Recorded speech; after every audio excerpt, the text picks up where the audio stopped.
주요 2겹으로 넘어가 보도록 하겠습니다. 네, 오늘은 저는 워너뮤직 그룹을 준비를 했습니다. 자, 글로벌 3대 음반사죠. 뭐 글로벌 3대 음반사라면 유니버설 뮤직 있고 소니 뮤직 있고 워너뮤직 이렇게 3대인데 이 3대 중에서는 한 3위 정도 할 거예요. 이런 글로벌 시장에서의 시장 점유율이나 이런 게. 근데 이제 무슨 이야기냐? 불황기에는 워너뮤직 그룹이 넷플릭스나 디즈니보다 낫다? 뭐 이렇게 좀 제목을 정해봤습니다. 그래서 갑자기 워너뮤직 하면서 왜 넷플릭스와 디즈니가 나오지? 궁금하실 텐데요. 지금부터 좀 말씀을 드릴게요. 자, 골드만삭스의 스티븐 라즈치크 애널리스트가 워너뮤직 그룹에 대한 투자 의견을 제시를 했습니다. 근데 기존의 의견을 업데이트한 게 아니고요. 커버리지를 게시를 했어요. 이제 시작한 겁니다. 그러면서 상당히 좋은 평가들을 많이 좀 했는데, 자, 일단 투자 의견은 매수를 제시했습니다. 사라. 그리고 목표 주가는 $32를 제시를 했습니다.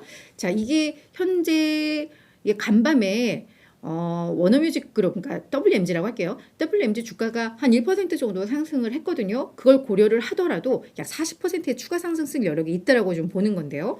그 이유들을 좀 보도록 하겠습니다. 자, 넷플릭스, 디즈니 구독 서비스를 하고 있는 아이들이죠.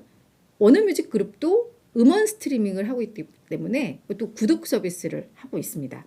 자, 이런 구독 서비스 업체 중에서 불황기에는 음악 스트리밍이 유리하다라는 게 스티븐 라즈치크의 평가인데요.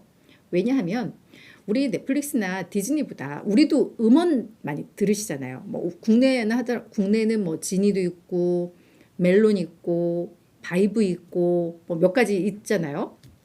근데 구독료 우리 비디오 스트리밍보다 훨씬 싼 거는 아시죠? 고액입니다. 일단 워너뮤직, 그러니까 WMG의 구독 서비스 월 평균 이용 요금은 $9.99, 약 $10 정도로 다른 스트리밍보다 저렴해. 그러니까 이제 불황기에 더 유리하다라는 거죠. 그리고 음원 서비스를 이용하는 고객들의 기반을 보면 비디오 고객과 비교했을 때 충성도가 좀 높아. 특징적으로 이런 특징들이 나왔어. 그래서 이 음악 서비스의 어떤 가치 등을 고려했을 때 소비자들이 뭐 비용 절감 때문에 하나하나 이제 구독 서비스를 줄이더라도 가장 마지막으로 줄일 게 바로 이 음원 스트리밍이야 라는 게 골드만삭스의 평가입니다. 자, 여기까지는 이제 왜 불황기에 얘가 유리하지? 까지의 설명이었고요.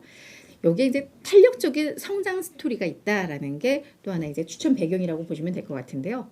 일단 구독 및 광고 지원 스트리밍의 이제 성장세가 좀 나타나고 있다라는 점입니다.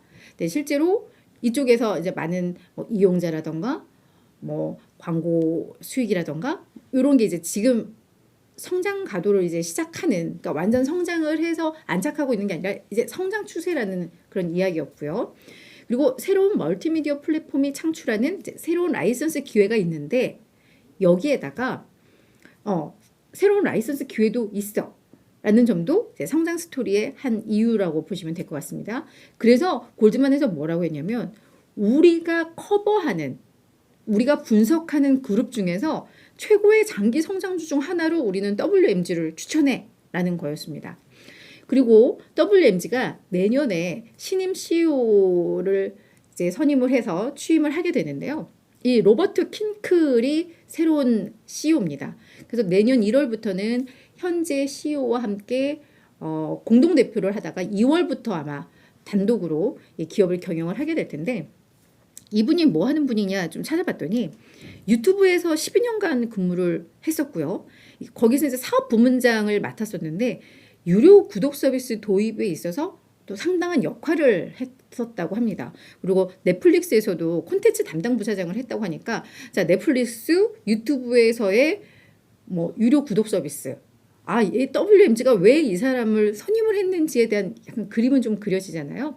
이거에 대해서 이제 골드만삭스에서는 이 CEO의 변경을 통해서 웹3에 진출하고 또 음악 내에서 핵심 제품을 제공할 수 있는 그런 시스템을 구축하기 위한 하나의 전략이라고 좀 평가를 하고 있습니다. 자, 그러면 골드만삭스에서는 되게 긍정적으로 얘기했는데 그럼 리스크 요인은 없는 거야? 라고 보시면 되겠지만 일단 시장에서는 야, 아무리 뭐 음원 스트리밍의 가격 이용료가 싸다고 해도 이제 성장세는 좀 둔화될 수 있지 않을까? 지금 경기 상황이 이런데 라고 이제 우려들이 많이 좀 나오고 있는데 그에 대해서 이건 너무 과장됐어라고 이야기를 했습니다.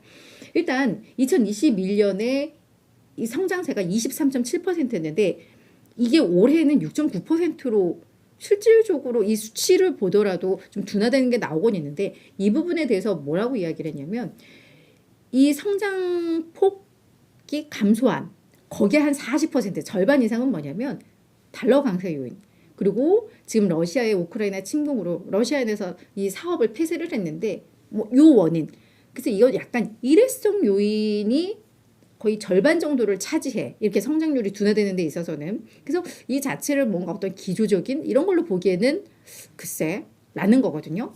다만 계속 음원 스트리밍 시장도 이제 경쟁이 좀 심화되고 있다라는 점 그리고 음악 카탈로그라던가 로열티 비용이 계속해서 지급될 수 있다라는 점 늘어날 수 있다라는 점 그리고 뭐 이게 달러화 강세는 앞서서 이제 일회성 요인이라고 했지만 고금리와 달러화 강세가 그래도 좀 연장될 가능성이 좀 높아 보이잖아요. 이게 뭐 올해 끝날 일은 아니기 때문에 이런 부분들은 분명 성장을 둔화시키는 요소이긴 해서 이런 것들은 좀 우려 요인이야라고 실제로 좀 얘기를 했습니다.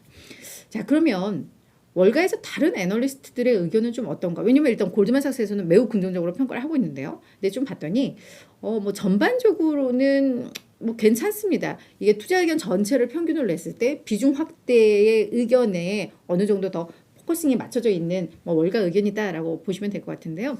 일단 매수가 9명, 비중 확대가 1명. 그러니까 총 17명 중에 10명이 비중 확대 매수 의견이고요.